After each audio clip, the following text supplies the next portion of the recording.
Clayton was 7 years old, Hunter was 4, and Chase was 3 when their father shot and killed them.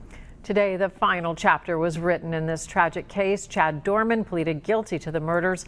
Local 12's David Winter was in the courtroom and joins us with what the mother and stepsister to those boys are saying about Dorman's plea. David?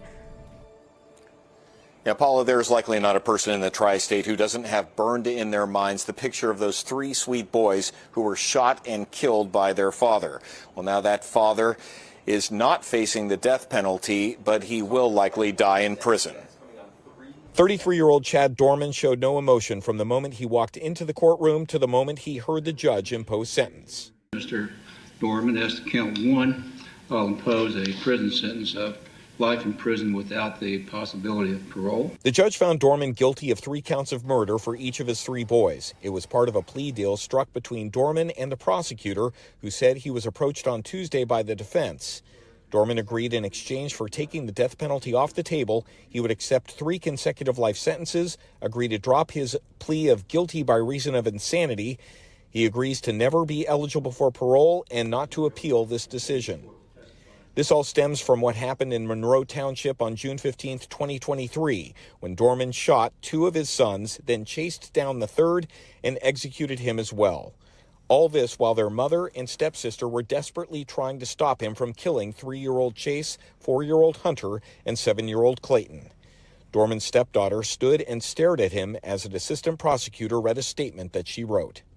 I don't get to wake up early and wake the boys up. I don't get to hide the elk. I don't get to do any of the fun stuff anymore because they're gone and you took their lives. The boy's mother stood with her back to Dorman, sobbing as her statement was read. I was injured that day, fighting with every ounce of my body to just make it stop. I struggle every day, knowing I was not successful in doing so. And now I have to live with this and wonder what more I could have done to save them. After the hearing, we spoke to the prosecutor about the deal. How hard was it for you to accept this plea deal? It was not hard. It was the right decision to do justice for these little boys, for Clayton, for Hunter, and for Chase. And part of that justice is by giving their mom and their sister some relief. I lost my husband and my children to this horrible crime. The law will never replace my life and give me back what I have lost. The boy's mother also wrote a note to the public, and that note says in part, remember and talk about Clayton, Hunter, and Chase for who they were before the events of June 15, 2023. Remember them as the boys who loved to have fun and were inseparable from one another. Their lives are not only about what happened to them, they are so much more than that. And she ends with, I love you, Clayton, Hunter, and Chase. Paula? I'm sure the public will do that, and the public will never understand. This case still just doesn't make sense. Dorman has been held at the Claremont County Jail since his arrest in June of last year.